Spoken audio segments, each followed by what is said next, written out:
As South African schools reopen, millions of school pupils in other countries in the Eastern and Southern African region are forced to stay home due to the COVID-19 pandemic.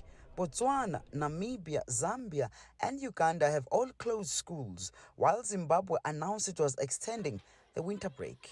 Rwanda and Mozambique, on the other hand, have closed schools in hotspot infection areas. According to UNICEF, this equates to 32 million children forced to stay at home, and that is in addition to the 37 million children who were already out of school before the pandemic. Apart from learning lost, UNICEF says school closures deny children safe spaces. Schools are a place where boys and girls access far more than learning. They can often provide a link to other services. Importantly, immunization or counselling, and for many, schools provide their one nutritious meal of the day as well. Jones says few children have been able to take advantage of remote learning, as millions of children do not have access to a computer, smartphone, or the internet. We've seen in the pandemic around the world, many countries, they sort of seamlessly move to online learning. But for children many children in this region, that was just simply not possible when, 1 in 5 households in Eastern and Southern Africa, do not have access to the internet.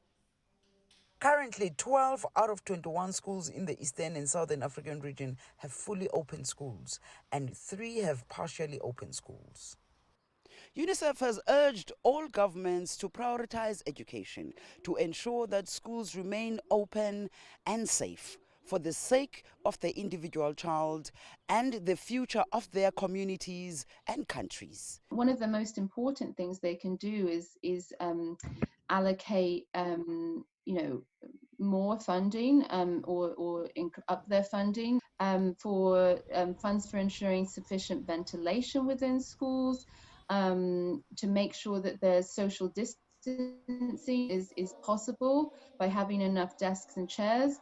And of course, one of the most important things, ensuring that there is water points, clean water and soap, so that pupils and teachers, others in the school environment, can be washing their hands regularly. The Children's Agency points to growing evidence that shows that children in schools are not the main drivers of the pandemic.